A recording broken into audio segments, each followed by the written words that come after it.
That's our sound effects. So we are live. Yes. And that applause was for getting this thing going.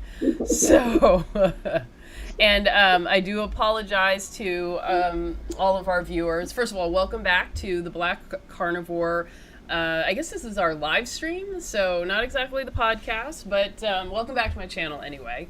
And again, sorry I didn't get that notification out to let you know I'm going live, but here I am. We're live now. I am still learning and juggling lots of work and responsibilities, so please, forgive me. But anyway, I'm really excited to bring Deborah Pert today, and she is Deborah from our northern neighbor, Canada, and yeah. We just had our July 1st Canada Day. Oh, that's right. That's right. Yeah. Happy Canada Day. Yeah. Yeah. And in 2 days, it's our U.S. Day. Then it's your U.S. Day on a Saturday. Ours was in the middle of the week, so you know what that means. Yeah, it was a good vacation week for you. Yeah. And fireworks and all that too? Yep. Yeah. All right, good stuff. Well, so I'm really excited to get to talk to you today and hear about your story and share it with everybody here. Anybody watching, hi, how you doing? Feel free to comment. I've got the comment box up, and so I can see your comments. I haven't figured out yet how to put them on the screen, but I can see questions.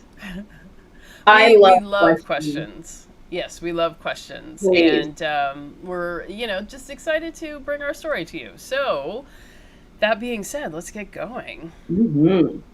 So Deborah, tell me a little bit about yourself. How did you, come to this? Why were you thinking about it? How did that happen? You know what? I honestly feel like I backed into this whole carnivore, keto kind of journey. So, I was a chubby kid, and I do distinctly remember my mother was a nurse, and I distinctly remember, I think I was 12 years old, wrapping myself up in a garbage bag and sweating it out. Yeah, I was going to sweat my weight away. I distinctly remember that. Anyway, and my mother was like... That was the thing. We used to have those, remember those plastic sweatsuits that people would wear and like a towel around their neck? Like that was a total thing. I had a suit.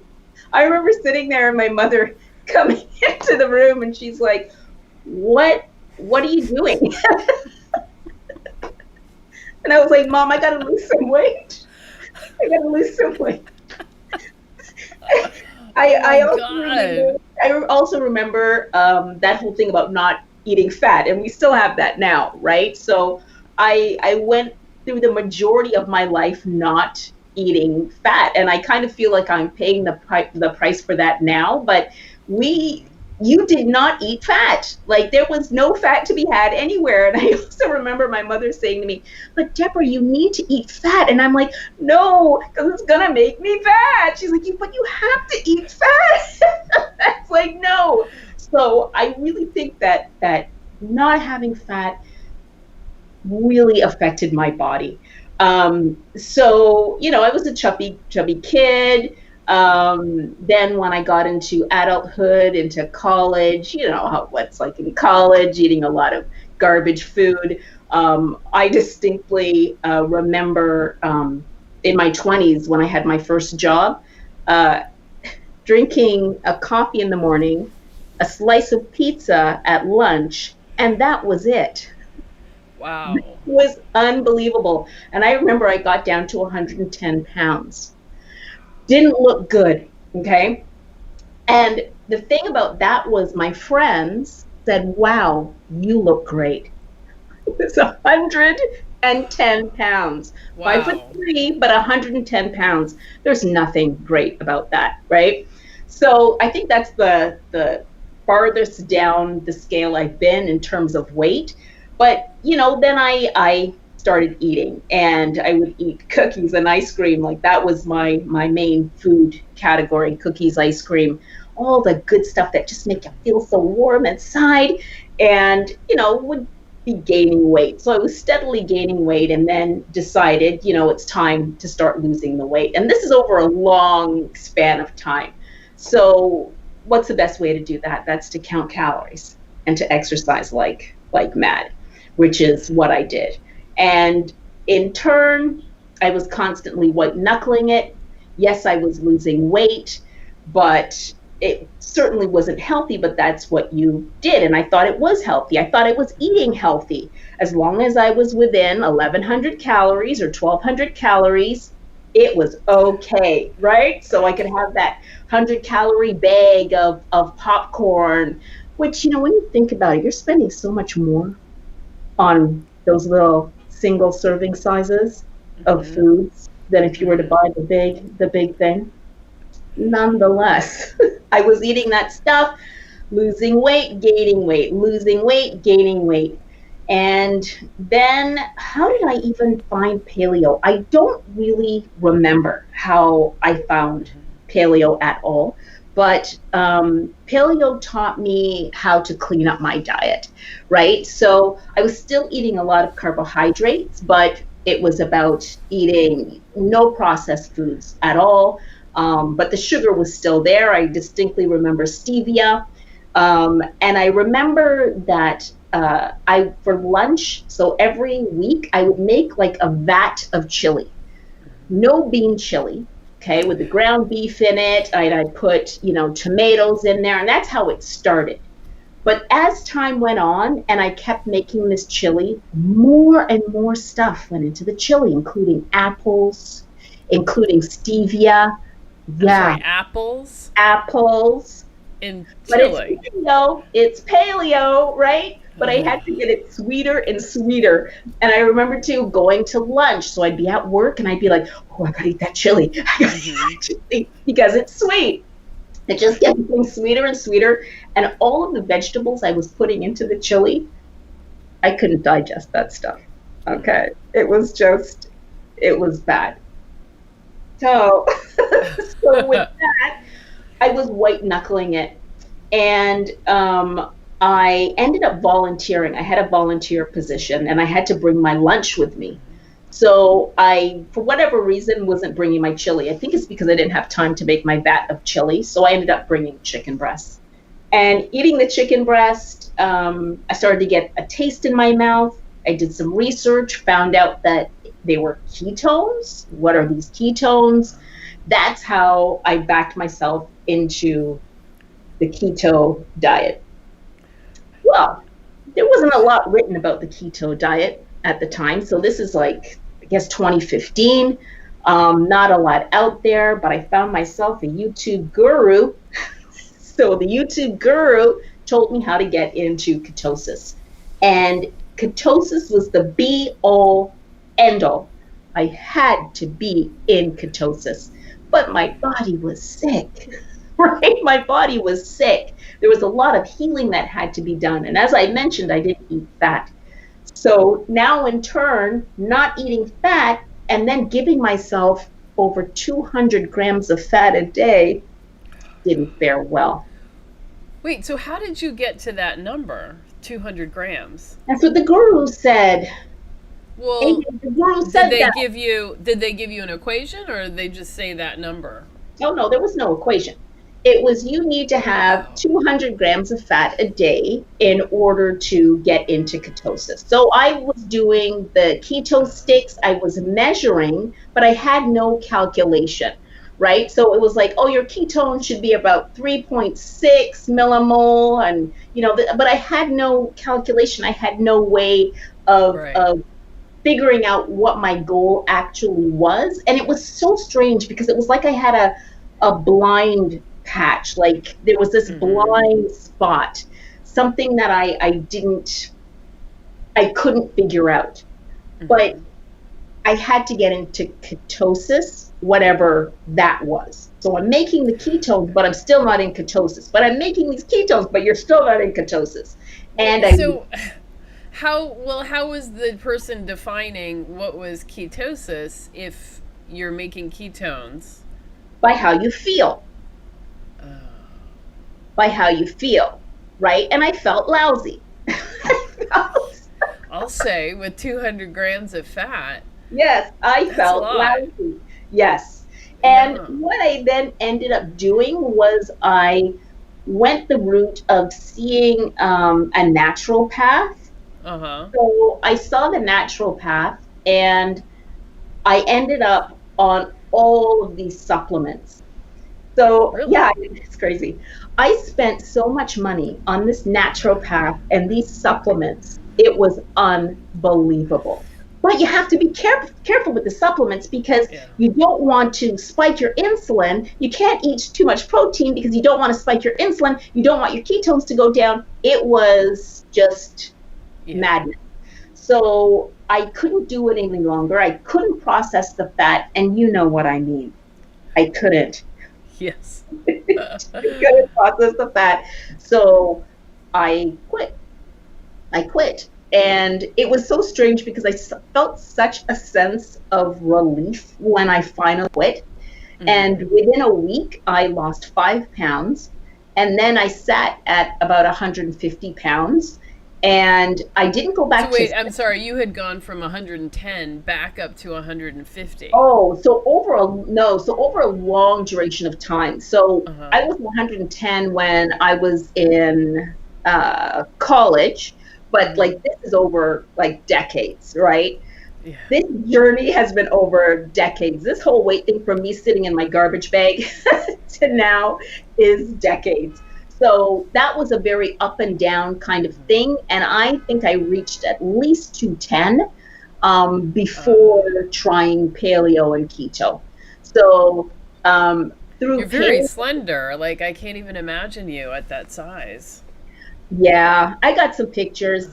I have pictures, and I look at the pictures. I'm like, a little trick that I like to play. So I like to carry around this picture of myself, Uh-huh. and I'll say something like, "Oh, here's a picture of my cousin," and the person will be like, "Oh, wow. Yeah, I mean, you guys don't look anything alike." And then I'll go, "It's Oh me." my god. What a trick to play on people. I go, Oh my "Yes, god. you do. It's me." Yeah. They're like, "What?" Like, yes, Yeah. that's me. So, yeah, up and down, the whole thing. Mhm. I'm just trying to think. The timeline is so extensive, and I've done so many different things. It's kind of Mhm. hard to keep track of where my weight was at any Yeah. particular time. And you know what's strange? I measure my life that way in a way.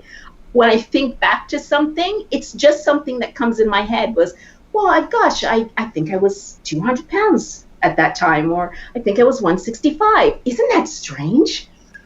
Yeah. Oh God. That's To what measure your life, your life journeys and time periods by your weight. Yeah. time That's I knew. unfortunately, that's for a lot of women. That's kind of how it goes. Isn't that so? I didn't realize that until Hmm. just now, but I do, Hmm. in fact, do that. I could tell you how much I weighed at a particular time in my life. Um, wow, kind of scary. Don't do that. Don't Yeah. measure your Yeah. life based on on your And weight. I'm gonna play a noise Mhm. just so that you pay extra attention. Don't do that. Don't do that. That's really bad. Yeah.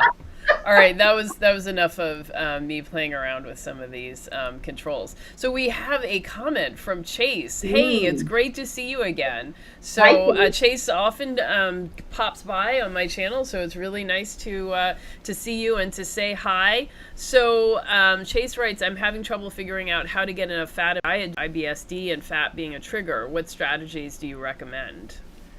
Yeah, I know how that feels, Chase. I totally get it. So for me personally, I am not able to consume large amounts of fat. So when I quit keto, I went low carb, high fat, high wine, high nuts. And in that, I eventually then decided to go back to keto and then went carnivore, actually. I thought I was doing keto, but as it turns out, it was carnivore. I Hmm. increased the amount of protein that I was eating and I decreased my fat. I still consume fat, but I have trouble with rendered fat. That's what I figured out. So if it's raw fat, raw animal saturated fat, Hmm. I have an easier time consuming that. But there are some foods that I just can't do. Like I cannot do salmon. I can't do salmon fillet. I can't do salmon steak. I cannot cook my meat in a lot of bacon fat. It causes me horrific upset. So it's more protein for me. That's what works for me. Now, maybe somewhere down the line, as my body starts to heal even more, maybe there might be a day where I can consume more fat, but today is not the day, Chase. So it's possible, Chase, that you just don't need as much fat as the, I guess the collective community is telling you. I don't know what to say about that, because I feel like, we've gotten a lot of information from, from people, all kinds of like formulas and, and math equations, but it's like, I don't know what relationship that equation has to my actual body. And I feel like the times that I've spent focusing on making sure that I got, exactly 2 to 1 fat ratio in my diet, or making sure I got 80% of my calories from fat, that kind of thinking leads me to create like weird concoctions. Because if you're eating a piece of meat and it doesn't appear to fit that macro, then you're adding things to kind of get it there. But then the thing that you're adding is a processed thing, because how else do you get that, that extra fat without it having been rendered out of something else? And so I felt like I was, putting together these meals that were not natural things that you might find in real life. So I kind of had to like back away from all of the equations and all of that stuff, and then just look for fatty meat that I liked, and let that be, the thing that I was eating. And so, that might be what you're doing, what you're finding. I mean, if you're eating less fat and you feel okay and energetic, I mean, maybe this is just the sign that you just don't need as much fat as everybody. I don't know. I mean, maybe it's not a symptom of IBS. It's just like, this is too much for this particular body. I don't think that I have IBS, but I couldn't agree with you more about the macros. When I started keto and I would go online, there were calculators, there were treats and all of these different things that were a part of this keto adventure. And I remember it just didn't work for me. I don't really measure my foods. I could not tell you how much protein I eat. I couldn't tell you how much fat I eat. I just don't measure those things. The only thing that I was concerned about was my GKI. That was really it. And as long as I had a GKI that was reasonable to me, and I was consuming some sort of fat, as my mother said, it's important, then I was fine, and I was getting the results I wanted. And I don't really measure anymore. I don't measure my ketones anymore, on occasion, because I might be curious, but I'm pretty sure that my ketones either run maybe between 0.5 and 1. My blood sugar maybe like 4.6 or something like that is pretty normal for me. And yeah, it's probably because, actually, you know what? I figured out what it is, Day. Yeah. I figured out what the reason why my ketones might be: cheese. If I don't eat cheese and I measure the next day, my ketones are higher. What? Isn't that weird? Yeah. But I do eat good cheese because I love it. Well, and I'm still carnivore. Well, what kind of cheese do you like best? What do you Havarti. eat? Really? Havarti cheese, bake it. Huh. So I bake my Havarti cheese, and you mentioned halloumi the other night, and I do fry halloumi. Those two things. Yeah. So with the Havarti, I don't even know if I should tell you about this. I don't know if I should tell you, because when I heard about it, I was like, I wish that person didn't tell me about this. Well, there's no chance that I'm going to eat this. But Okay. for those of you listening, if you like cheese, and many of you do, go ahead. Let's hear about the baked Havarti. You slice up that Havarti. You put it on your baking tray. You put it into the oven. You let it bubble up. Take it out. Let it rest for a while. Let it rest. Gets crispy like a cracker. Yum, yum, Huh. yum. Huh. Now I've told you. Okay. Now I've told. Now I I've got did make to those. I used to make those like crispy cheese things in the oven.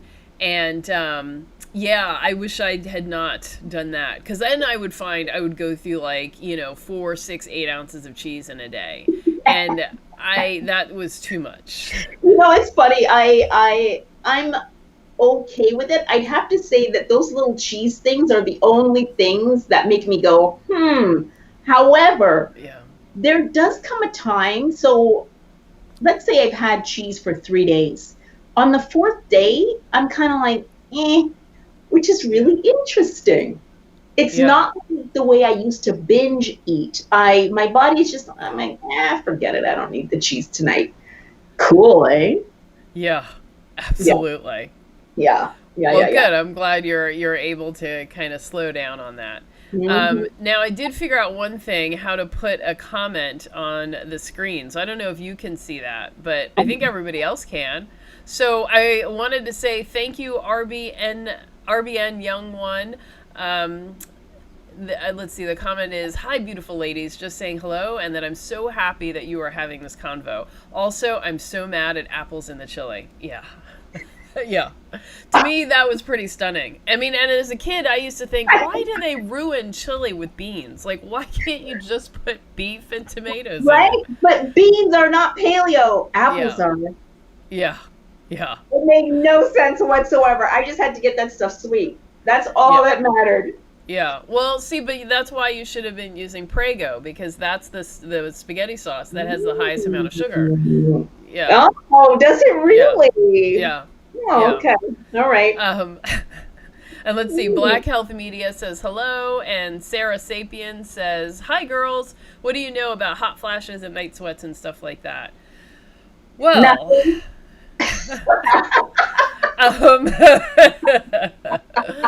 I am right about that age, and I don't have any useful advice. I expect that very soon I should be dealing with these things. Very, very soon. Yeah. All I can really say is make sure you go and see your doctor. Yeah. Yeah.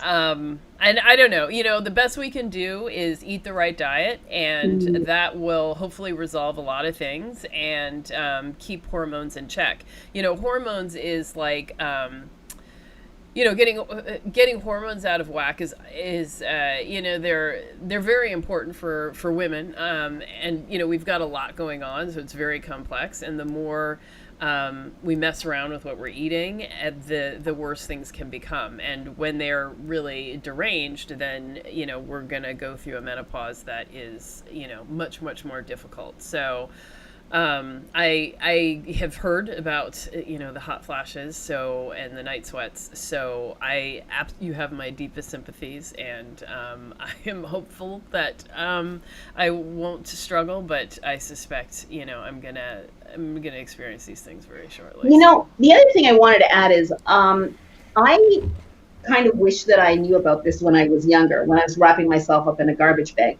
Because wait, knew about the hot flashes or about Carnivore? I wish I knew about it when I was younger.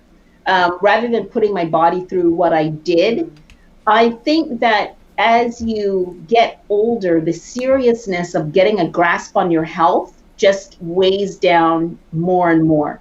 And I personally am not on any medications, thank goodness. But I really think that if I was on a SAD diet, or if I was restricting calories, exercising like crazy, I'm sure I would be on a lot of medications. But if I had done this in my 20s, even my 30s, I can't imagine how those hormonal changes would affect me as much. I mean, I don't know. I would like to see a young woman stay on this kind of diet for her whole life. I just feel like it would just make getting into those lovely golden years a lot easier Yeah. on her body, because we're just not meant to Yeah. eat this bad diet. So I'm Yeah. curious to know. Yeah. Well, and forgive me, guys. I'm going to dive a little bit deeper on female health. But there was a time, I think, when I was in my late 20s, early 30s, when people started talking about taking continuous birth control, or, not having periods and just taking birth control constantly. And, and I had questioned whether that delays like menopause, because you're not going through as many eggs. And I never felt like I got satisfactory responses from medical professionals. I mean, I feel like there was a lot of experimentation without really knowing what it does. And I wonder too, like, a lot of people had ended up having a lot of problems from taking birth control. So, who's to say whether that has contributed to, what your experience is, Sarah, or anybody else who's struggling. Like, all of these things do stuff, permanently do stuff to our hormones. So I don't know. So I'm sorry if you're struggling. I get it. Yeah. Yeah. I just feel that this diet will heal whatever is going wrong.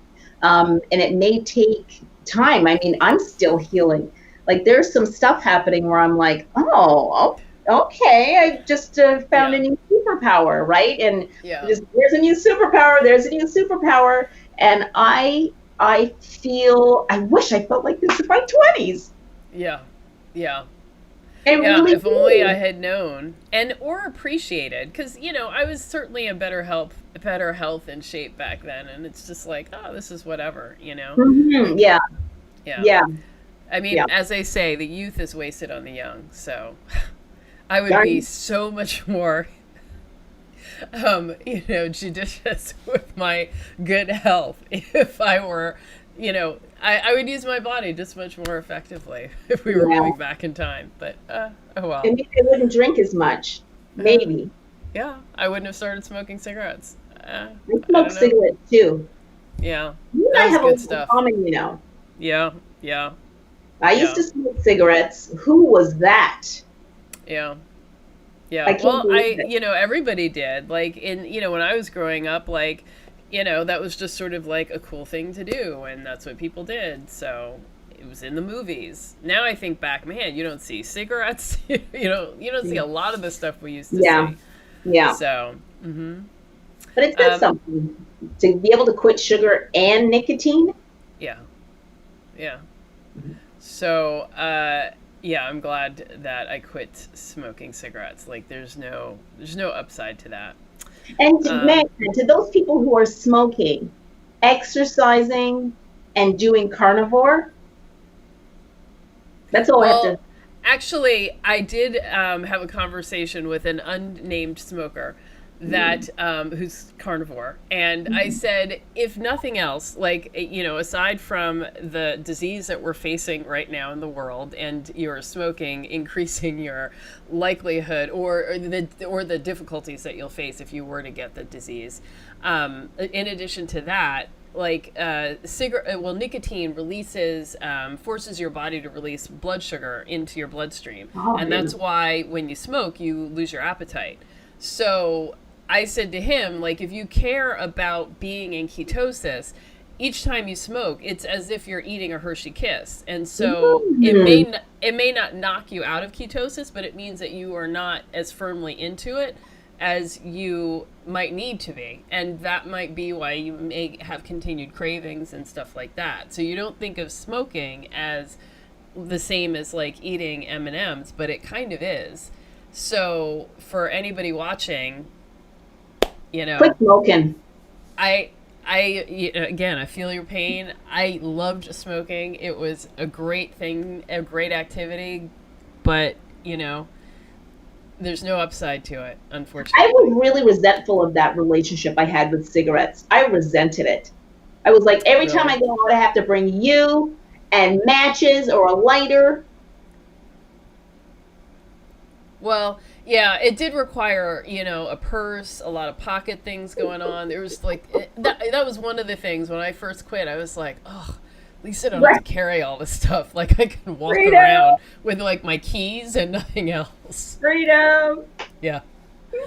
Okay. But anyway, for those of you who are carnivore and still smoking, if you've gotten onto some other non-cigarette form of nicotine, know that there is a reason why nicotine might make your program a little bit less effective. Okay.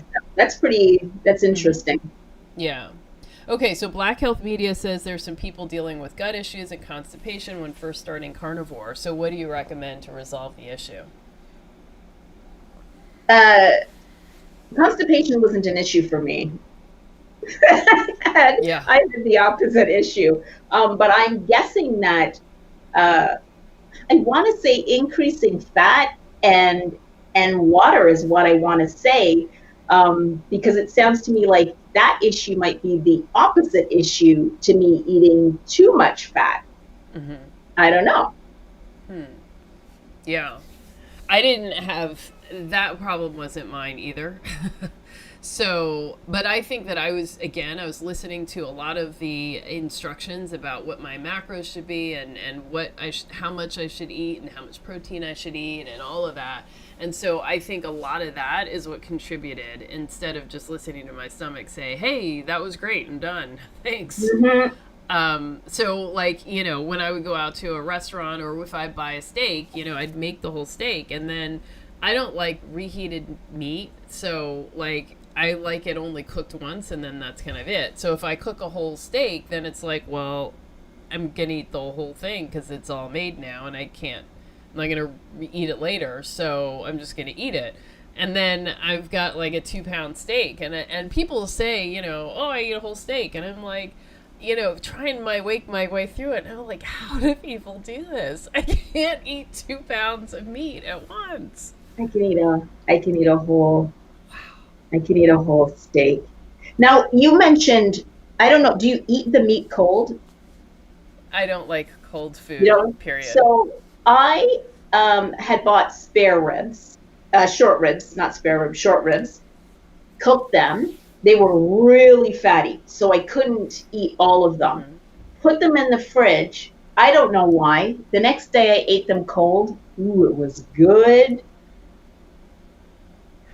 So you ate short ribs cold. Yeah. And then the fat is cold. Yeah. And it didn't bother me. I didn't have any reaction. Huh. Yep. Cold short ribs, cold fat. Yummy. So I really don't like cold fat. It just feels but maybe I should try it again. I do that with my steaks too. Uh-huh. So the fat I'll leave on the cutting board. I'll let it get cold, and then I'll come back and nibble on it. It's so delicious when it's warm and crispy, and you bite into it, and it liquefies as you bite into it. Cold. So this goes to show you, but I think that perhaps rendered fat is okay. Like there's a certain amount that I can have and it's fine, and maybe that's okay. So your body will tell you what you need. So I don't know, Chase, maybe if you're feeling okay and you're eating less fat, then you don't need more fat. If you are feeling tired, or you feel like you're losing weight or something's going on and you're sure your electrolytes are okay, then it might be that you need more fat, or you just need to up your protein. So that is the key. The key is listening to your body. I really regret forcing myself to do something that my body was not prepared to do. And it just caused me so much discomfort and illness. Just trying to fit into this little square that somebody decided I should be in order to earn ketosis, which, it just turned into this big contest with myself.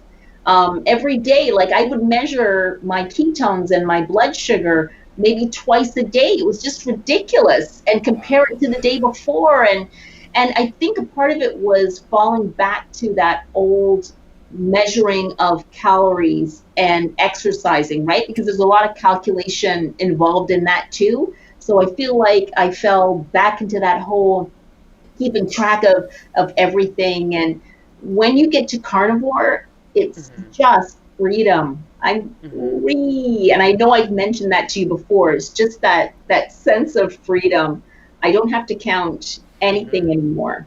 And my body, my body is just like, this is where we're going to hang out for a while. This is going to be, this is it, and I'm good with it. There's also I just have less anxiety about it too. Well, it's nice when you don't feel like you're constantly about to do something wrong or did something wrong. And, and it's like every time, but back in those days, I was like, every time I turned on like a YouTube video, it was like, oh my God, one more supplement I've got to get. How have I gone this far and I haven't had bone meal powder? And I've got to get magnesium, but I'm getting this wrong magnesium. And it is really stressful. And, it is. Yeah. And now there are times when you have a legitimate need for a specific supplement. So I'm not saying that never supplements, but this sort of preventative supplement is what is so, so hard. And I think what is so beautiful about this diet that most people don't really do or get a chance to really experience is like actually listening to your body's signals and honoring them. So often, like, we're told by experts, like, do this thing that is going to make you healthier in the long run. Even if you don't feel good now, like, you're going to feel great in the long run. And I'm kind of like, well, who cares about the long run if, like, the short run's not good? Yes. So I'm finally eating in a way that allows me to feel great in the short term. And it's not great like, a drug high sort of, fake great, but like, actually feeling healthy and energetic in a way that I've never really felt before. So that is what is so amazing about this way of eating, but only when you just like forget all the rules and just kind of relax into it. Like I know that a lot of people ask questions. I don't know if I'm getting enough protein. How much protein should I have? What do you eat? How much do you eat of it? Is fish okay? Like questions like this. And my thing is, the answer if you're asking about pasta. You know what I'm going to say. But fish is meat. So if you enjoy fish, then eat it. If fish doesn't, cause you harm, doesn't cause you discomfort. If you want to eat fish all day long, if you want to eat fish 7 days a week, eat it. Just fry it in bacon fat. Eat it. Just eat it. It's it's meat. There's no rule about it, right? And I remember a lot of things. That's because I'm carnivore. I remember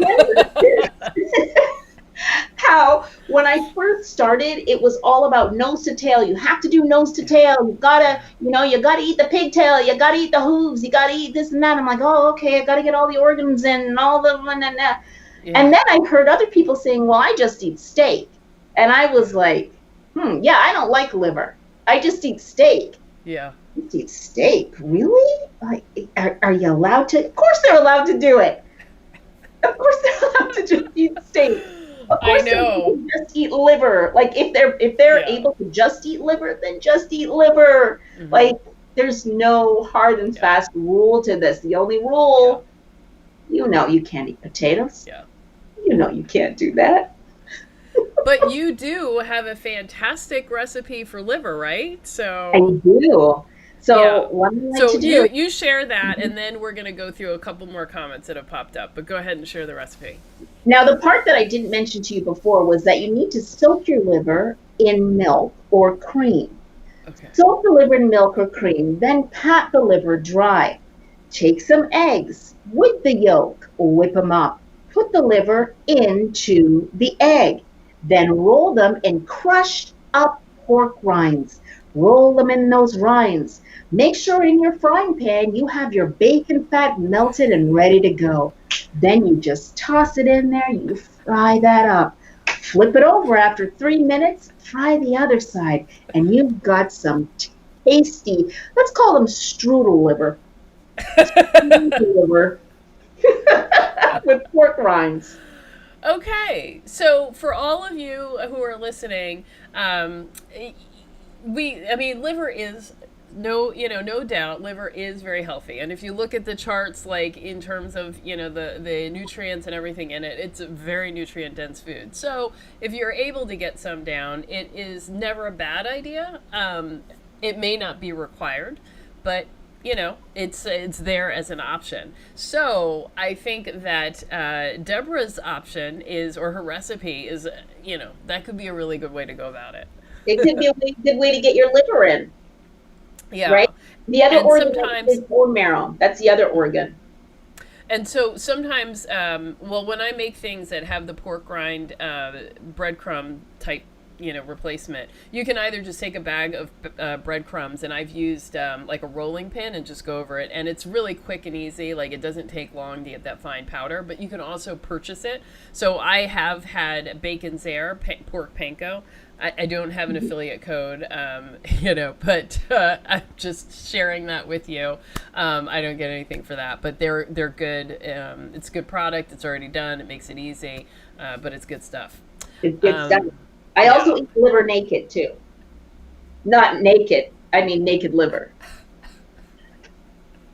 I know. Oh yeah, my mind went to a completely different place. That didn't come out right. Live YouTube. What are you gonna do? So I would say eat, wear whatever you want when you eat your liver. I have no recommendation on that. But when you're frying it, please wear clothes. Don't fry naked. It can hurt. It can hurt. It's very dangerous. Don't drink and drive. Don't fry naked. So don't. Okay. So all right, let's get back to our comments here. So Glenda says we are both gorgeous. So thank you. Oh, I appreciate that. Thank you. Yeah. Let's see. Sarah was talking about, for what we were talking about before, she's had night sweat since the age of 28 and started hot flashes about 6 months ago. And she's been a meatarian since 2016. Yeah, I'm sorry about that. That really is rough. Definitely, you got to find a good functional medicine, a functional doctor who understands female health. And then, let's see, Chase says, back in the 1920s and 30s, doctors said that there were health benefits in smoking cigarettes. Conventional healthcare can chew on kale. Right.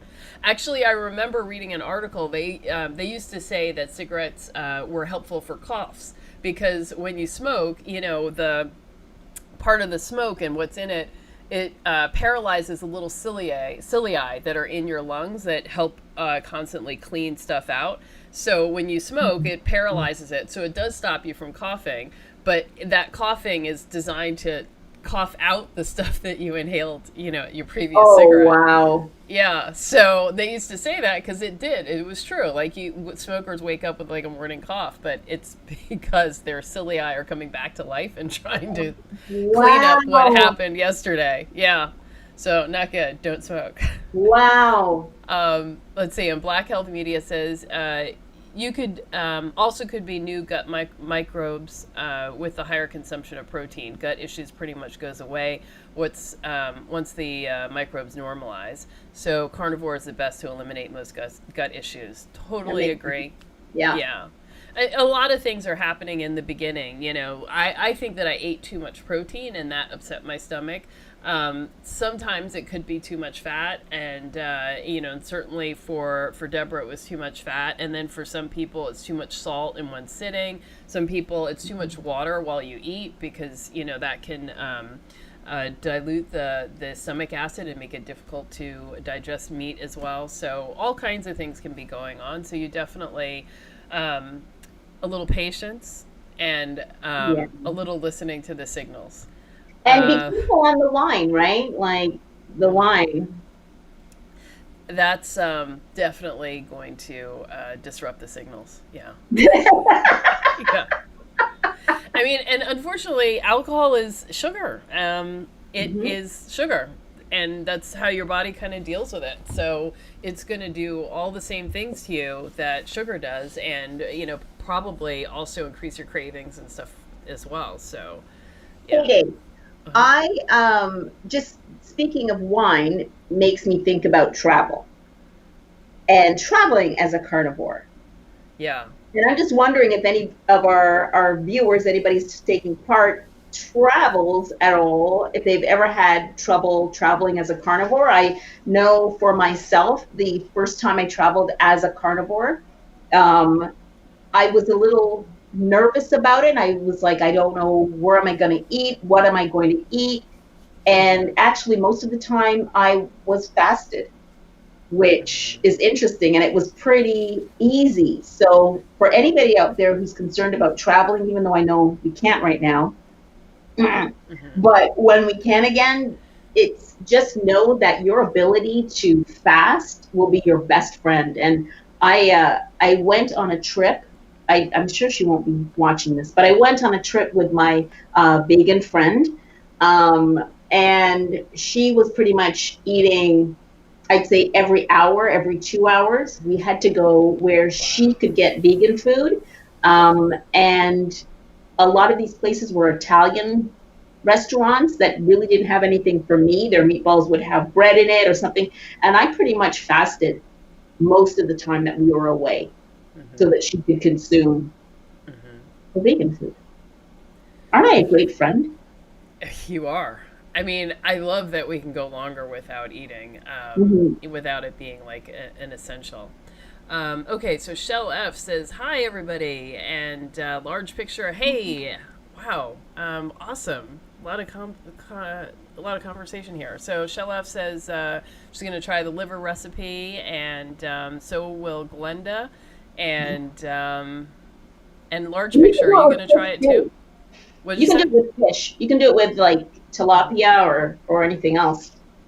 Well, I make salmon cakes using canned salmon and the egg yolk and the breadcrumbs. So that Oh, makes it really nice, and then fry it up in a pan. So, yeah, I mean you can use it for anything for sure. And I've made chicken fried steak, which cannot be beat.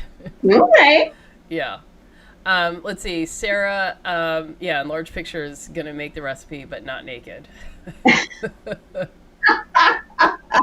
Unless of course you want. Although, yeah, and if your name, well, all right, I'm not even gonna make that joke. Yeah, So, okay, so Sarah Sapien says she's gonna tough it out. She doesn't want to take hormones and meds. yeah. Yeah. Well, I think that it's important to really try to find a doctor that you trust, because sometimes medication is a short-term intervention is what's needed just to realign things. So I'm often that person is like, well, let me just eat cleaner, but at a certain point, it might just be easier and you get to a faster recovery taking something for the short period. So, I think if you can try to find a doctor that you can trust, and that's hard, that's definitely hard. But I also mhm. I wonder too, Sarah Sapien, if you're getting a good night's sleep, because I guess I am a bit concerned that maybe you're not able to sleep well, and maybe if you can get on some medications that will at least help you to sleep throughout the night, and in that sleeping, your body is healing at the same time. So I don't really know for sure, but I wonder if you're getting good sleep at all. Yeah, I mean, those are all things that definitely have an impact. So, and sleep is so underrated. And for all the people who are like, "Oh man, I can't lose any weight," and then I ask, how much do you sleep?" And they're like, "Oh, I get a good 4 or 5 hours." It's like, oh man, not getting enough sleep for one night actually increases your insulin resistance the next day by Yeah. like 20%. So when you have cravings for sweet stuff when you're tired, it's not just because like, oh, I'm like it, somebody told me a sweet coffee drink helps me out. It's like your body is craving that sugar because it is more insulin resistant and can't get the energy it needs from the fat. So knowing that, it's like, there are certain things that we do that really have a huge impact that we don't quite realize. Mm. Um, Although, certainly with this hormonal shift that comes with menopause, not being able to sleep and insomnia is a very, very common thing. And, that's not so easily dealt with. So it's Mm. a complicated. There's a lot of things that happen at that point in time. So, I don't know.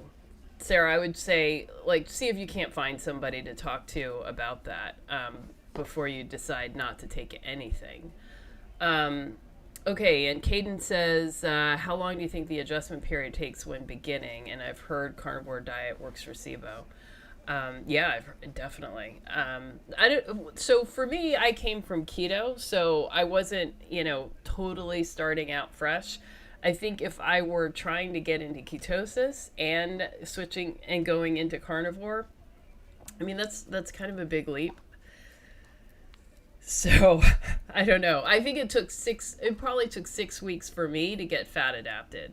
I got into ketosis in, like a week or two, but for me to get good at burning fat, it took about 6 weeks on keto. I honestly have to say I got myself into trouble trying to figure out how long it would take me to keto adapt, and I expected it to be all of a sudden like a light switch went off, is what I expected. Like, especially listening to this guru, I expected that, one day I'd be like, wow, I'm keto adapted and I feel great. But it didn't work that way. So I honestly don't know how long it took me. All I know is Mm-hmm. that I wanted to have a consistent GKI over like at least 3 months is what I was looking for. So I wanted to be within a range where I knew that I had low blood sugar, higher ketones, and hold on to that for a long time. And I was losing weight. Mm-hmm. But I don't know how long that really took me because I wanted to try to stay away Mm-hmm. from trying to track it that way. I did feel like it was kind of like a light switch. Did you? Yeah, like I just all of a sudden, like I felt good. I had energy, I felt good, and I felt Wow. happy. And yeah, I mean, for me, it was definitely like, wow. And the moment when I did notice it, it was like I never would have believed that this lay on the other side of what I went through. Wow. So I struggled through and I basically white knuckled it. I mean, it was just a struggle, struggle, struggle. But I listened, to the people who said how wonderful that I was going to feel and how wonderful they felt. So I was like, all right, I'm going to keep going. I'm going to keep going. And then boom, it was like, Wow. they were right. Like, For me, oh I my had to look God. back. I had to look back and think about it. Everything, I don't know if it was, yeah, it was gradual for me. And so I have to look back in time and Mm-hmm. remember how it used to be. For some reason, this just feels normal now, the way that I Mm-hmm. feel. Yeah, it was a more of a gradual thing. Yeah. Yeah, it would be like I would wake up at 5 o'clock and I'm ready to go. Mm-hmm. Be like, wow, that's weird. Yeah. Or my teeth. My teeth got really white all of a sudden. It was, I don't know what that was about. My best friend was like, your teeth are really white. I was like, really? So, Wow. yeah, there were like gradual things like that. Yeah. Mm-hmm. Okay, cool. Well, let's see. Shell F travels with pocket bacon. Always good. Yep. Take it to the Wow. movies. Mm. Um, and large picture asked for my chicken fried steak recipe. So Mm. I actually don't even use the egg. I would just cut up the steak into little cubes. Maybe sorry, this big maybe, and I would mush them in with the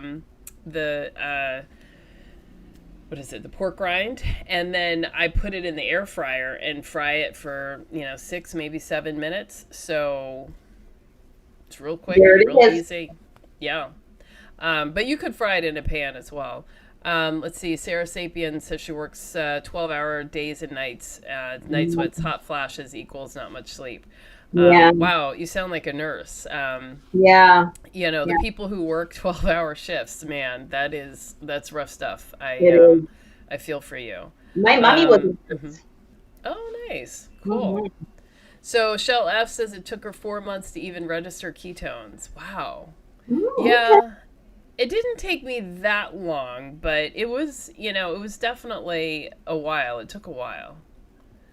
I was pretty good actually with registering ketones. And like I said, if I didn't eat cheese the next day, my ketones are they're pretty up there. Yeah. Let's see. Caden asks how long the gut microbiome takes to readjust. So I think it's really quick, actually. I mean, it adjusts within days of changing what you eat. Now, whether it gets to its perfect alignment in a few days with a sudden dietary change, I don't think so. But it is a very dynamic environment. So it's not something that should take months. Although SIBO does require it, I think I've heard that carnivore helps, but it does require, medical intervention. Let's see. And Chase has issues over the reintroducing eggs into the diet since he doesn't eat mushrooms, onions, and peppers in his omelet. So what's a good carnivore omelet recipe?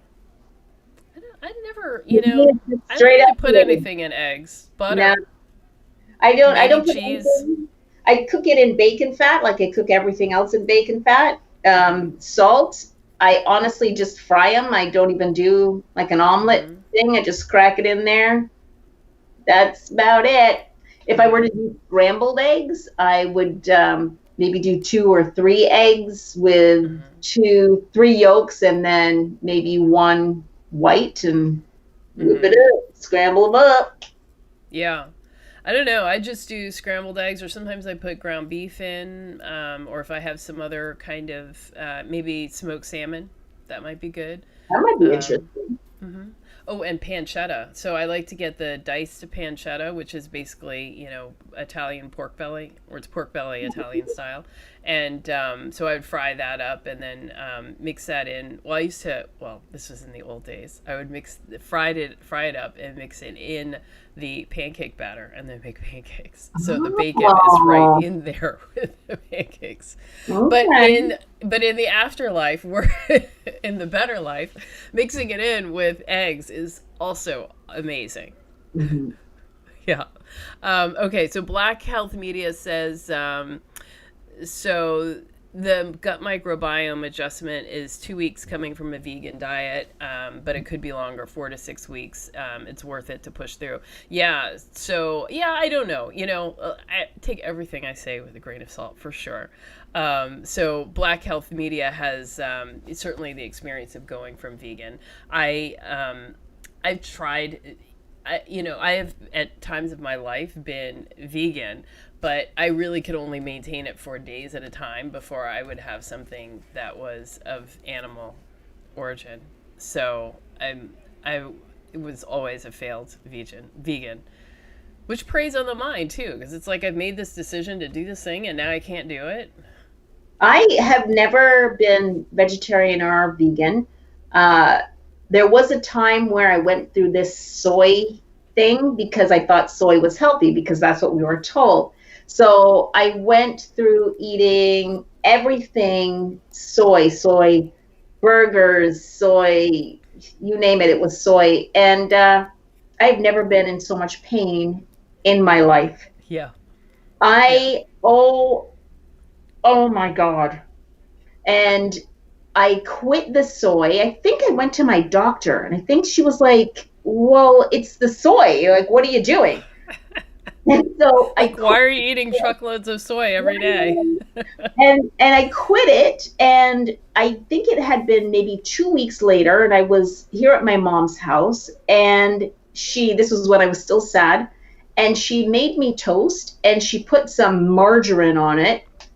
And it was soy margarine, and I bit into it. I didn't know. I bit into it, and immediately I was in gripping pain. It was wow. what was that? And she's like, oh, it's just margarine. And it said soy written on it. Yeah. Can't eat soy. Well, I'm not going to eat soy. I'm a carnivore. Yeah, yeah. Well, I eventually learned that I have been allergic to soy since I was born. When I was born, the doctors told my mom she's allergic to soy. And, my mom shared that with me like maybe a few months ago. Like this was the first a bit of information. And I'm like, you could have saved me years of trouble if you had told me that. Wow. And I'm like, in the 70s, nobody was allergic to anything. That wasn't a thing. So for the doctors to say, this baby is allergic to soy, don't give her formula, like, that's huge. Wow. Yeah. And soy is in everything processed. When I learned that, when I learned that soy was in everything processed, I started to think to myself, something's going on here. Yeah. I mean, it's in everything. Like, I go to buy candles, it's soy. I go to get dye for my hair, there's soy in it. I mean, it's in everything. And wheat. That was the other one where I went, wait a second, and corn. I was like, whoa, something's going on here. Yeah. Caden says the same. Soy is the worst. Don't even get me started on wheat grains. Mess your gut up bad. Yeah. Causes intestinal permeability for sure. Yep. Yeah. Awesome. Let's see. And, so Shell F says, so she doesn't register really high on ketones, and only when she's fasting. So even then, the highest it gets to is like 1.8. However, she's lost 43 pounds, so ketones aren't everything. Maybe I use them for energy well. Well, so yeah, at a certain point, some people stop registering ketones when they use the urine sticks, and they say that's because as your body gets good at being fat adapted, like, the body doesn't ever want to waste fuel, and ketones are fuel. So for you to be making them and peeing them out, I mean, that defeats the purpose. Like, why would you, that's like just filling your gas tank with gasoline and then just, letting it pour out as you drive. So, eventually, your body like kind of I'd be curious to know what Shell's GKI is, what the glucose levels are as well. Mm-hmm. Yeah, and Caden says, Ben Bickman says, let's see. Bickman! I know, we love Ben Bickman. Very cool. That you get more efficient with ketones and it won't be as high as when you first started. And also, we always focus on ketones, but in fact, our bodies can burn like actual fatty acids as well as ketones.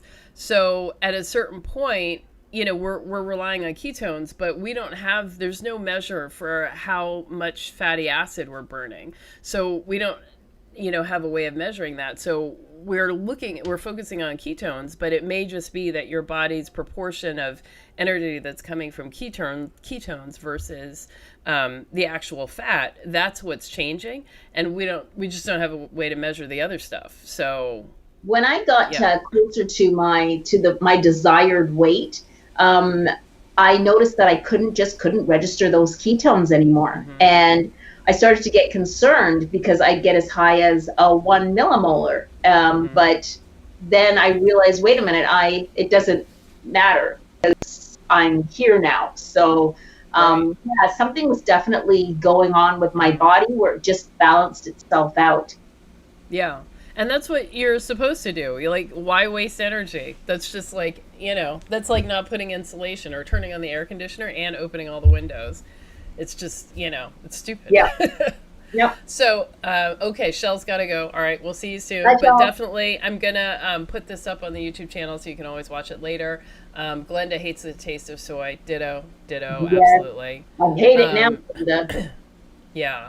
And Chase was once diagnosed with celiac and IBS-D. All of my vegan associates tried to stuff me full of veggies. I felt like a cow, and if my toilet was a person, it would hit me with a transit bus. Oh my gosh, that sounds terrible. I totally understand. It's horrible. Yeah. Well, I mean, if you have celiac and IBS, you know, maybe a lot of those things go away once you remove the offending foods, and hopefully, you know, some healing happens. You know, I never know like how much is permanent and what's not, but you know, our bodies are surprisingly resilient and tough. So some damage, you know, does get repaired. It just takes time and consistent effort. It's amazing what we don't know when we don't know it. And then when we learn stuff, it's amazing. And now looking back, I think, why did I believe that? But why wouldn't I believe that? Just the amount of garbage floating around out there that you're like, okay, soy is good for me. Just amazing. Yeah, yeah. And Audra says, with meat consumption, do you focus on ruminant animals? Do you balance organ meat with muscle meat? So I love beef and ruminant animals, and I feel best on that. So I probably eat 99.8% beef every day, but that's not a requirement at all. Eat what makes you feel good. That's my opinion. What do you say, Deborah? For me, I am OMAD, and I don't really know. I don't really know. I do know that I really love a good strip loin. If I feel like eating fish, I'll eat fish. I had fish tonight. Yeah, I don't really know. Short ribs, you know, pork ribs, what pork I eat. Yeah, I don't have any real, but a strip loin, boy, that'll get me going. I don't feel like I've eaten in a day if I haven't had beef, and I can't go 2 days without beef. But, you know, not everybody is quite so strict about it. Like, I used to eat a variety of different meats and also, you know, really make an effort to get more organ meat in. But now I just, you know, eat what I feel like. Yeah, just eat what, that's pretty much it. I eat what I feel like. Oh, and look what came in the mail today. I'm really excited. What did you get? Oh, who wrote that? Yeah, so it's Maria and Craig Emmerich. Okay. So, yeah. And I was flipping through it, and I gotta say, you know, they put a bang up book together. There's a lot of good stuff in here. A lot of good menus and a lot of good recipes. Oh, and okay, so Chase, if you're looking for an interesting recipe for, oh my God, I'm looking at the wrong camera. Yeah. For, here we go. This if way. you're looking, go this way. This way. Sorry. There it is. There it is. There it is. There it is. Okay. So if you're looking for a good omelet, this is not an omelet, but at least you can get some salmon and eggs together, and it might be pretty good. And French eggs, I'm not sure what that is. If the, you know. Oh, and we were talking before about ham hocks and fried eggs. Oh, we were talking about ham hocks. Okay. Yeah. All right. So lot of, oh, here we go, carnivore omelet. I am sorry. There you go. Oh, there it is. There you go. I have to admit, I'm not a recipe person. The only efforts I make is that pork rind breaded crusted liver. That's about it. Yeah. Yeah. Magma. Ooh, this is what I want. Oh my God. What is this? Meat lollipops. Oh, I actually like the thought of that. That sounds good. Yeah, yeah. Is there cheese in that? Or is it wrapped in bacon? Let's see. It's 2 tablespoons of lard or unsalted butter, 1 pound beef tenderloin cut into 24 1.5-inch cubes, and 1 teaspoon fine sea salt, and 4 ounces crumbled blue cheese, about 1 cup. Gotta love that blue cheese. I haven't had blue cheese in a really long time. Yeah. Well, Chase is drooling over that recipe. Oh, yeah. Yeah. So, oh, and here's a recipe for beef pemmican. So that's interesting. You can make it into balls. All right. Yeah. So. Lots of nice photography too. Well, my intention was to make pemmican, but I never get past the dehydrated beef part. because I make the jerky and then I eat it because it's good. I never So make food for like, myself. you never what? I don't snack really. No, I eat it as my meal. Oh, okay. Yeah. Um. Oh man, bacon lovers, deviled eggs. Oh, wait. There it is. Noise. Noise. Yeah, good stuff. So anyway, that would be. Oh, this is interesting. Fried goat cheese ravioli. So I think you bake the ravioli with the bacon Okay. or ham, whatever. That's interesting. But what do they make the ravioli out of, though? It's the ham. The Oh. cheese is inside. Whoa. It's like Okay, a I little see. pocket of ham with cheese inside. Okay. So let's see. Audra asked if we eat fermented milk products like kefir. So me, no milk or any dairy products. That is because I have always hated milk and thought it was the most disgusting thing ever. So, I never wanted to substitute milk. I never wanted foods that had anything to do with milk. No cereal, no, nothing milk required. So there you go. But how about you? Any fermented products For besides me, beer? there's no place for it really for me in my diet. Yeah, I have no place for it. I put cream in my coffee. I like to have a coffee a day with a lot of cream in it. And I've my started tea. using lard instead of butter in my coffee, and Okay. not lard, tallow that's made from suet. Actually, it was great, and I was like, oh, I thought that this was going to be very different from butter. Not at all. It's great. Oh, So, all right. so Yeah, I'm I good. I use the cream. I can't do the as you know, I can't do the butter. But yeah, that's those are the only dairy. I just don't have any place in my diet for any fermented milk products, dairy products, I guess. Yeah. Let's see. Black Health Media says the vegan diet gave me IBS and leaky gut. It took a while for the gut Mm. healing on carnivore, but now I'm good. Good. Okay, excellent. Yeah. Well, and that's the thing to remember. Like, this is all healing. So you're not going to be in the same place at 2 years in that you were, like, where you were when you began.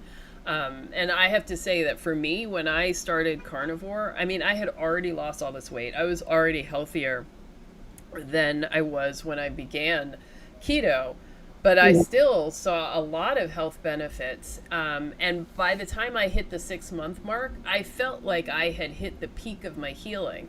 But looking back in retrospect, I mean, I wasn't even close to hitting my peak. And I posted maybe 2 weeks ago a picture of me 6 months into carnivore versus a picture of me today, where like I look at the pictures and I'm like, I can't believe, like I just can't believe that I look so different today and younger, and well, I don't know about younger, but healthier and also slimmer, a lot slimmer. Mm. So I'm, but I'm not physically like on the scale. I'm not thinner, but my face just clearly looks like the bloating or yeah, inflammation, I think, went away. And that was 6 months in. So I don't know. A lot of healing happens. Yeah. Hmm. Let's see. Audra says, great idea, tallow and coffee. Caden says, what foods do you mainly consume now? He's asking Black Health Media. Yeah, let us know. So Yeah. Good Black question. Health Media, is, well, I always imagine like Texas to be just like, the best steak everywhere. It's like you go to the corner store, the best steak you have ever had is there. If you go, to the local IHOP, You best. gotta come up to Alberta. You Yeah, gotta yeah, you gotta come our way. yeah. And when I Yeah, see these I do want to pictures, try Texas steak though. Don't get me wrong. yeah. But I feel like when I go to, when I look on Instagram and people show these pictures of these ribeyes and they're just like magnificent. But here in New York, everything is trimmed to death. So even the ribeye is like low fat, and it's like, oh, Oh, yeah, okay. yeah. Oh, Magma says Alberta, yes. They've got some good venison too. Oh, And okay. bison. I don't think I told you that I tried bison. It's nice and lean. For Huh. me, the person who can't eat a lot of fat and fried in that bacon fat. Well, bison is a ruminant. Yes, bison is a ruminant. Yeah. All right, cool. Is that comparably priced in Canada, or is it okay? Yeah. Yeah, we And got a lot it's of bison up here. yeah, yeah, absolutely. Maybe not so much in Toronto, but we got them. Yeah, nice. Elk, bison, all wonderful. Yeah. So I've never eaten either of those things, and I you don't know, like elk though. why I not? don't like elk. Elk has like a stronger taste, and I wouldn't necessarily call it gamey. I think venison is more gamey, but elk, I don't know. I'm like, I'll leave the elk. I'll leave that. Okay. All right. Good. All right. Black Health Media has salmon, tuna, eggs, and ground beef, and steak, bison, venison, anything with four legs. Yes. Yep. Yes. Um, let's see. And Sarah is from New Brunswick.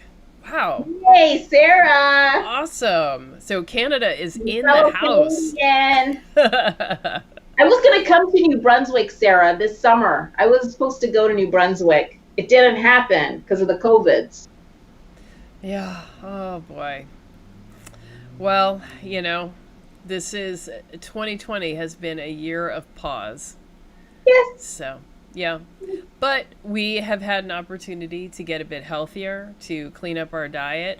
Well, I should ask you. So, a lot of people had trouble in the beginning of quarantine, just being home, just eating and whatever. So, how was that for you? Like when you're home all the time, are you grazing? How were you staying OMAD if you were? Like, what happened? So I the only thing that really changed for me is that I ate bacon and eggs every morning. But then eventually that stopped because I just was starting to, my body didn't like me eating that. So I just stopped, and I'm pretty much doing the same thing that I was doing before. When everybody started to lose it, I just started to collect my meat. So, so, Yeah. Yeah. I would go to the butcher who's next door and just started collecting my meat and freezing it. And I still have steaks and stuff in there. But that was my main focus, was just to slowly start collecting my meat. Yeah. Gotcha. Yeah. That was good. Man, the in the chat box they're really into like all these different kinds of meats. So, let's see. Chase says Joe Rogan swears by elk. Audra says caribou, elk, bison are all delicious, and you have to mix it with beef, suet, etc. to tone down the gamey taste. Okay. Yes, Okay. yes. And I find for liver, for me, I make pate, and the more fat you mix it with, like the milder the taste is. So yeah, I those things do help a lot to kind of tamp down the flavor. And Glenda asked about avocados. For me, like I just don't like I don't like smooth foods. So anything from soup to milkshakes to smoothies to creamy peanut butter to farina, like that's all in the same category as smooth foods. And avocado also fits into that category for me. So I just got this weird thing. Everyone else loves avocado, just not me. I love avocado. So I eat avocado Friday night, Saturday night. That's my treat. Avocado, the whole thing. So I maybe have 2 or 3 avocados a week. Mm-hmm. Yeah, Okay. I love Wow. avocado. Did not know that. When I was keto or paleo, I can't remember which one. I used to make avocado and cinnamon mousse. So I would, yep. So I would get my avocados. I'd throw my stevia in there along with cinnamon, whip it up, put it in the fridge, and it would be like this. I know you don't like smooth things. This nice creamy mousse. And then it started to really irritate me. I was like, oh, because I would kind of go on a binge, right? and it started to irritate me over time. And I thought, oh my God, I'm allergic to avocados. What am I going to do? Oh my God. So I stopped eating it. And then I started to introduce avocados again. It wasn't the avocado, it was It the was the cinnamon. cinnamon. Yeah. It was not the avocado. The avocado was not the culprit. Yeah. Cinnamon can be a hard one. Like, that's something that actually people do seem to have problems with from time to time. All right. Well, I'm glad you were able to make that recipe work. I don't mean to hurt your feelings, but I can't imagine a grosser thing to eat. I'm sorry. I do it now, though. I eat my avocados like just normal and just scoop it Yeah. out of the shell. Yeah. I don't do the mousse thing anymore. Yeah. I'm just weird about that. I don't know. People always are like, "What's wrong with you? Avocados are the best thing in the world." But yeah. Um, and yeah, so let's see. Glenda, I think, was really happy to hear that, or Audra was happy to hear that avocado is okay. Magma asked if I would share my pate recipe. Super easy. I cook up 1 pound of beef or 1 pound of the liver, and I add in 1 pound of whatever type of fat. So, you know, you can use your bacon, you can use butter, you can use leftover saved up fats, whatever it is you like, and, you know, mix that up in the food processor with salt and onion powder, and good to go. There it is. Yeah. And then, let's see, Caden says, yeah, restaurants fry in vegetable seed oil, sadly. So, oh, but he hears that Buffalo Wild Wings fries in beef tallow. I would hope that that's true, but I feel like that is maybe, I don't know, maybe apocryphal. I don't know. What's a Buffalo Wild Wing? It's a restaurant that makes wings. Oh. I know, it's like, wow, buffaloes have wings in America? Oh, Like, our wing. buffalo are so different. Oh, God. Buffalo Wild Yeah. Wing. Now Yeah. when I think about it, I know the logo though. It's got wings on it. So like some kind of a Captain America thing with wings or something. Yeah, something like that. Something But like that. yeah, so I always have a problem when I eat wings, and I couldn't tell if it was the wing or if it was the oil it was deep fried in. In fact, I think it probably was the oil it was deep fried in. But I don't know if, you know, if they really do use beef tallow.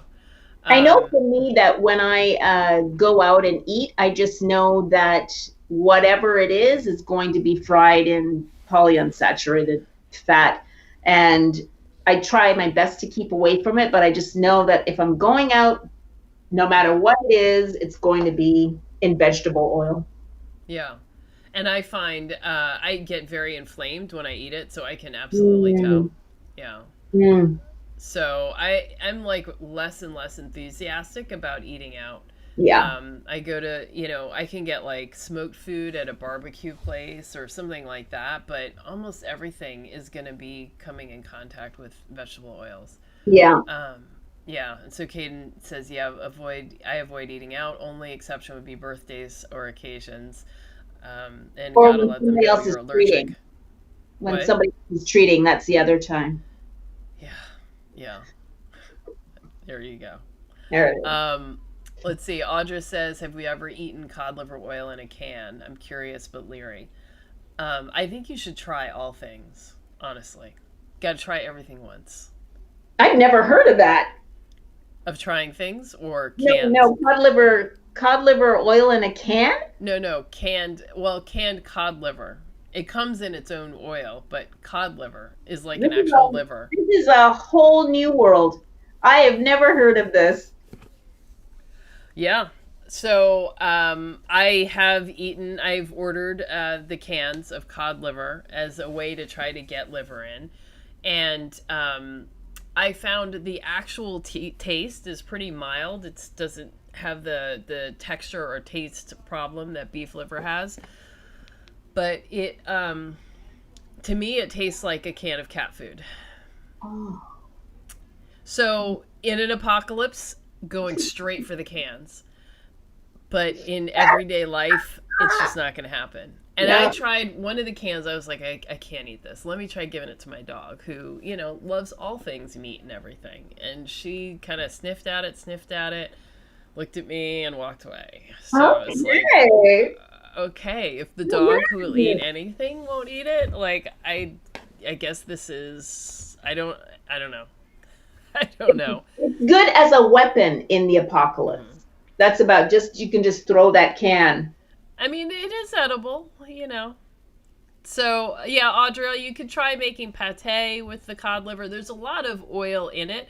And actually, I thought about if you want to make mayonnaise, you know, the problem with making mayonnaise using lard or bacon grease is that it's hard to get that texture of mayonnaise because you need a fat that's liquid at, you know, in cold temperatures. And so the cod liver oil is liquid even at cold temperatures. So I've thought about, you know, using that to make the mayonnaise, but it has a very fishy taste and texture. So if you enjoy that, then that would be a great use of the oil in there. But if you don't, it tastes like cat food. So if you have a cat, I am sure they are going to love it. Yes. Because it didn't taste like dog food. That's why your dog passed. Yeah, my dog likes beef, lamb, sometimes duck, but yeah, and beef heart. I made dehydrated beef heart, and it was not working for me, but man, she and the other dogs, I took it to the dog park a couple of times, and the dogs who got some, like, they remember me now forever. Every time I walk in, they come running across the field. Hey! Oh, no, I can smell you don't have anything. All right. Yeah. So, yeah. So there you go. Let's see. Yeah, Caden says definitely tell the restaurants you're allergic to vegetable oils. They don't want a lawsuit. Black Health Media, yeah, you want that book. Absolutely. It's definitely worth checking it out. Kelly Crawford, never heard of it either. Wait, never heard of what? Cod liver. Cod liver. Yeah. Yeah, Audra says we're funny. Oh, Audra. Yeah, but definitely. So Audra, please let me know how that cod liver oil mayo goes, because you know mayo is one of those things. It's a nice, you know, it's a nice texture. It's a nice thing, and I do kind of miss I miss mayo. It's smooth. I know, but it goes on top of things, and usually you add things that are not smooth. So like on a sandwich with lettuce and tomato and the burger, it's good. It's the glue that holds the thing together. But and I liked it with tuna, and only if I add in like relish and other crunchy things, celery and other crunchy things in there. So it makes it unsmooth. Yeah. But I can't have, you know, I've made it with olive oil, which is disgusting. And, yeah, there's like, I don't know. There's not a lot I can. You know what I've noticed? I don't use oils anymore. Mm-hmm. I don't use olive oil. I used to use avocado oil. I don't use any monounsaturated fats anymore. Mm-hmm. Interesting. Okay, cool. I just they just didn't serve me any longer. Well, I don't have anything to put it on, so I don't know. I don't really know what I'm supposed to do with it. Like, yeah, burgers don't need it. Well, I did the other morning, I made meatballs, and I used an immersion blender in, I had leftover fat and, you know, pan drippings from something else I had made, and I just kind of save this sometimes if there's leftover and just put it in the freezer, so then I just have like flavored fat at some point in the future. So I took it down and I used an immersion blender and made this thick gravy, which I poured over the meatballs. So that was awesome. Yeah, that was a great use. But do you find that food is just food? I don't know how to explain that. Food is just food to me now. It's not entertainment anymore. It's not, it's just food, and I eat it. Before, I used to dream about food. food was the center of my world. If I was, didn't matter what I was doing, I would be thinking about where my next bit of food would be coming from and what it would be. Now food is just food. Mm-hmm. I am getting there. I am not there. So, I'm getting there though. But I think for me, what was required was really to get rid of all sweet taste and have a longish period of time without it. So, I'm sort of driven by those sugar cravings and I have to get them out of the system. And then at that point, once I'm stopping doing that, I'm no longer reinforcing this notion that there's some emotional benefit that comes from eating. And then once that's gone, it's just kind of like, oh, well, if I'm not hungry, like, there's no benefit to eating. But, but until you get rid of those sugar cravings and stop using food that way, I think it can be hard. So I think it takes time to get to that point, and different people, it takes different time. Mm-hmm. Okay, let's see. Chase asked for a carnivore replacement for rice. Shredded chicken? When a carnivore replacement, I don't know. When I was keto, I did the cauliflower rice, but as a carnivore, I don't think there is anything. I don't know. Well, people make pasta and stuff like that out of chicken breast. So I think if they like grind it up and then you can make a pizza crust, you can make different things. I know. Too much work.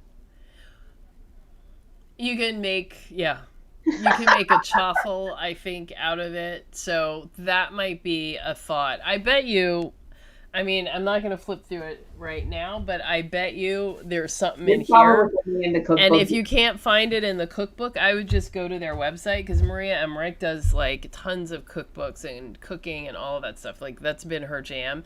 And I don't know if you missed yesterday, she was cooking with Halle Berry, which is pretty awesome. But I would not be surprised if there's something there to help substitute for rice. Caden asks about ideas for sauces that aren't inflammatory. If you can like figure out how to make a hollandaise or a béarnaise, those are like solid sauces that you can have. Do you make anything like that, Deborah? No. No. Honestly, it's yeah. just as simple. Like, I don't even think about. I think it's what you said. It's kind of a journey, right? I think there was a time where it served me when I was keto, but then eventually it just didn't serve me anymore. And I'm just like, give me a piece of meat and I'll throw some pepper and salt on it, fry it in bacon fat, and I'm good. Well, I get it. I like to have, sometimes food is too dry. And so, for Caden, I've had to think about like, if I don't want it so dry, how do I prevent that? So for me, like, hamburgers sometimes can be really dry. And I realize, like, if you're making a patty and you're pressing it really hard, you're getting rid of all the spaces between the meat. So when the fat renders, there's nowhere for it to go but like completely come out. And so that's why it can be hard to have a juicy burger if you've really patted it down and, done everything to make your patty. And then, certain types of meat, if you overcook them, of course, they're going to be drier. So instead of like figuring out sauces, I kind of thought more, or I was, looked for more information about how to cook so that I could cook so that stuff was juicier. But then you can also cook like in the pressure cooker or a crock pot and choose wet cooking methods. And then those things will not be dry and they essentially create their own sauce. So like when I make oxtails, the broth that's left is like full of collagen and it can become very thick and delicious. So you might try cooking that type of food as well. I do have an Instapot. Which you use to make hard-boiled eggs, because it is so easy. Like, I don't like hard-boiled eggs because it's just, every time I make them, like, they're pitted and it's always a problem. But you make them in the Instapot and they just glide right out of the shell. Oh, and they're really? perfectly cooked every time. Yeah. I do my stew beef in there. Hmm. I do oxtails in there. So, yeah. Um, let's see. Audra says exactly. Meat fat is better for cooking. Her friend from Vietnam says traditionally, always animal fat, never industrial seed oils. Yeah. Mm. Black Health Media was traumatized by the past diet. Felt like a bad relationship. Yeah. Yeah. Yes, that's a perfect analogy. It Yeah. does. And then when you let it go, you're like, what was I thinking? Hmm. Yeah. And Audra says when we get nutrient density in food, we don't obsess over it. And we lose the drive to consume so much of those, Yeah. to consume so much. So, yeah, I think Yeah. that's definitely a part of it. Especially like in the old days when I'd be eating junk all day. And then, it's like I'm starving and full at the same time. And yeah, that's not a good feeling. Hmm. Yeah. So, wow, we have had a long conversation. Do you know we've been on here almost 2 hours? Oh, stop it. Yeah, yeah. And Deborah's like, we're going to do this for half an hour, right? And it's like, yeah, just a half I an hour. did. I was like 30 Yeah. minutes. Okay. Okay. I'm good. I've got time. I had fun. I had a lot Yeah. of fun. Yeah, right? Isn't this Yeah. fun?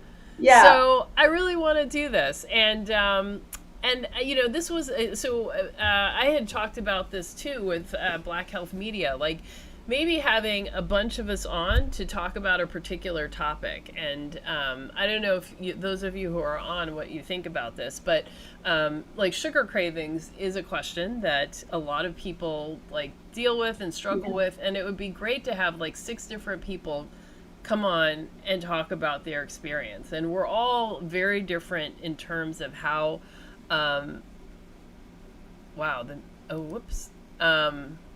So we've all, I think I might have had a Zoom open at the same time. And I just got a notification saying your meeting's ended because you've been idle. Oh You're like, okay. my God. Yikes. Yeah. I'm supposed to. I've done all the things wrong with this with this All the live. things. I'm supposed All to the turn things. off all the other programs and things that are running and all of this stuff. But okay. Anyway, so I was saying that it might be nice to have like a bunch of us, like a round table, come together and just talk about talk about how we deal with sugar, and that might be helpful because I feel like you watch one video, get one person's perspective, you got somebody else's, and the way we handle sugar is so different from the beginning of the journey to the end, and where we end up and who we are. So it might be fun to hear a lot of different perspectives. That was actually Black Health Media's idea, but so let me give proper credit where it's due. I never imagined there'd be a day where I wasn't thinking about sugary food. Hmm. Yeah. It's crazy. Yeah. Ditto. And I feel like I was made of sugar. I mean, Oh, yes. it wasn't like I'm just like, oh, I like sugar. No. Well, I didn't go out in the rain. Get it? I didn't go out in the rain because I was made of sugar. You can't. Oh yeah. Carnivore Yeah, I get it. I got it. didn't help me with a sense of humor. Carnivore didn't help me with any jokes. But Yeah, yeah. Let's see. Audra says she makes sous vide eggs. Yeah. oh, okay. Yeah, and you get a custard texture out of duck eggs. Makes a nice sauce. Yeah. So totally. There's a lot of stuff that you can do with eggs to make sauces. I'm not talented, and I've tried to make hollandaise and it doesn't really work out. So I gave up on trying to do things like that, but it sounds like you have figured it out, Audra. So I would say, hey, share with us Share your the yes, share recipe. the secrets. Yeah. And Janae says, darn, I only caught the last 20 minutes. I know, but you caught the best 20 minutes, so it's cool. Totally okay. Yay, Janae. Yeah. And Audra says, my mom says brown sugar melts in the rain. I love it. Yeah. That's great. Yeah. And Glenda says she too is a sugar addict. So Yeah. Yeah. Tough stuff. Tough stuff. Mm-hmm. That is real. That is real. Mm-hmm. Yeah. So we're going to deal with those issues. We're going to get stronger. We're going to get better. And we're going to keep supporting each other. Yes. Yes. So Chase says, yes, please do a live about sugar. I'm fighting cravings hourly. Yeah. Yes, yes. And there's probably a bunch of things in there that can be done to kind of help with that. So I don't know what you're eating, Chase, but I would wonder if you're having anything sweet, because that'll keep it alive. And it does take days to go away. You know, like if you eat something sweet, you're going to have cravings for days. For me, anyway, days. I just don't consume any sugar. There's just no such thing as cheating for me. I know that if I consume sugars, some people are like, well, if you're metabolically sound now, you should be able to. Why? I just don't. I don't risk it. I don't need that relationship anymore. I'm past it. I am over it. So I don't consume, not even stevia, no sugar alcohols, nothing. Yeah. Well, you know, sugar, like there's the body's response to it, but there's also your brain's response. So even if your body has healed and it can handle, you know, having a bit more sugar, that doesn't mean that your, you know, your reward system in your brain is, you know, has healed. I mean, your body and your brain never forget anything that happens to it. And so every experience we have is a learning experience. So once your brain has learned to use sugar in that way, like even if you stop, like it's not going to forget that. So you have to think about what happens in your head when you have something sweet. It's, you know, that's a different but equally as important a process as what's happening in your body. When I used to count calories, I could not watch the Food Network. I could not. I can watch the Food Network all day long with their cakes and their cupcakes and all of it. It has no effect on me. Before, I would have been like, I gotta get a cupcake. I gotta get a. But now it doesn't look like something that you'd actually eat. Yeah, absolutely. So, we can talk more, Chase, but I think there's probably a way to get to the bottom of some of these cravings. It shouldn't be so challenging. There's probably changes that you can make in terms of what you're eating. So yeah, let's dig into that. I said I was committed to doing this Tuesdays and Thursdays. Next Tuesday, I swear I'm going to get a notification out in advance, and I'm not sure if I can organize the sugar. Let's see, the sugar roundtable. I like that name. Yeah, the sugar roundtable. The sugar roundtable. Yeah, the brown sugar roundtable. Yes. Yes. Actually, that's totally we're going to do, a brown sugar roundtable. Yes. Yes. And that makes a great post. Let me just write that down. Yeah, you gotta write that one down.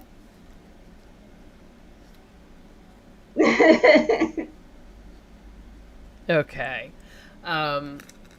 And Delisa, oh, she just got here. She said, good evening, ladies. So glad you're still on. I know. I'm gonna make sure everybody gets the notification. And before I forget, please subscribe and also hit the little bell icon so you can make sure that you get all the notifications. I think you have to click it and actually go into it and say you want all notifications. So please do that. Yeah, and Audra says, love it, brown sugar roundtable. Absolutely. Yes. Yeah. So yeah, we'll do that. Hopefully we can do it soon. I don't know, with Black Health Media, what your availability is for next Tuesday, but we'll try to pull together a couple of people and do that, because I think it's really important. I'll do it. Yeah. You know me. All right. So Tuesday it is. So it was amazing talking to you guys.